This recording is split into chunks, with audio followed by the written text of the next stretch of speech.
want to talk about apples in particular. Okay. You know, a lot of people think we can't really grow good apples on the west side of the mountains.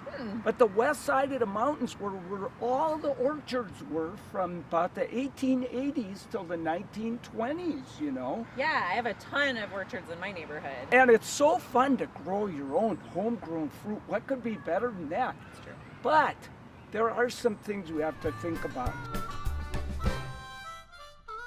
Probably the first thing we need to think about are apple scab. That's an easy thing to control. And it all comes down to choosing the right variety of apple.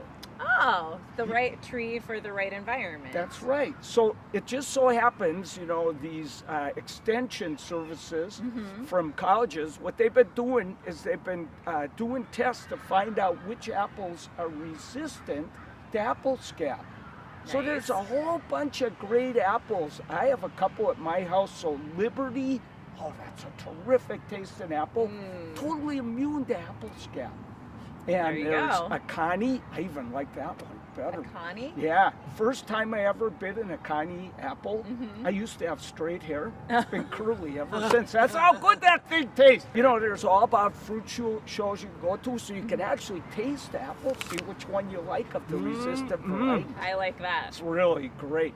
Most of the apples that we talked about that resist apple scab, they also resist powdery mildew, but not wonderful. always. So. Okay.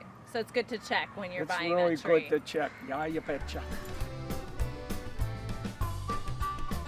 You got to be out of your mind to grow a full-size apple tree. Oh my gosh, they end up huge. Well, I recommend a dwarf. Okay. Now, dwarfs, they're only supposed to get 7 or 8 feet. But if you don't prune pretty hard, it's going to be 15 feet tall, even a dwarf. And you do have to remember, you really have to stake the tree probably the first couple of years, because dwarf trees have really small root systems. That's why they're dwarfs, you know. They graft them on something that has hardly any roots. But eventually those roots get pretty big and the tree will try to grow. So keep pruning right from the start. That's the key. All right.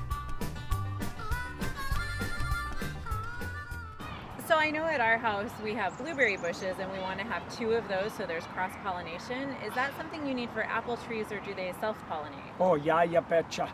It's absolutely necessary to have 2 kinds of different apples that bloom at the same time. Oh, okay. And, you know, it's really important to either talk to the nursery person or if you buy your apples online, Bare Root or something, that you check the chart to make sure they cross-pollinate.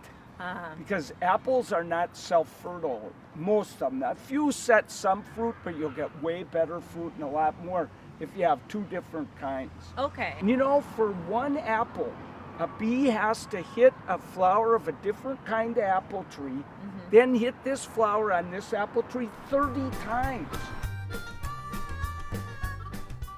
The next thing to think about is you want a spot with good sunshine. Okay. The books will tell you at least 6 hours. You know, your fruit's going to ripen up earlier and do a lot better if it gets as much sunshine as you can give it. You might get away with 6 hours, but you're going to be waiting forever to harvest all those problems. Yeah, especially here, where we need all the sunlight we can is get, that right? the truth? Oh la la. Okay, the other thing is you want reasonably well-drained soil. You know, apple trees are pretty tough. They can live in normal, well-drained soil. Okay. But if they're in waterlogged soil, you'll see your fruit tree die and nothing flat. It just will never do well at all. When you plant it, what you don't do is dig a big deep hole. What you want is a really wide hole, no deeper than the roots. Oh. Yeah, because you're breaking up the soil, letting those roots really move out. So I'd say twice as wide as the root ball. The biggest problem is if roots are deeper in the soil, there's not as much oxygen as they need down there and they suffocate.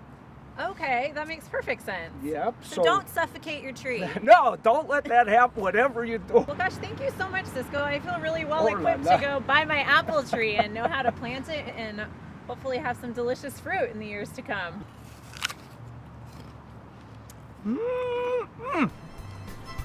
Oh, that's delicious. It's tasty.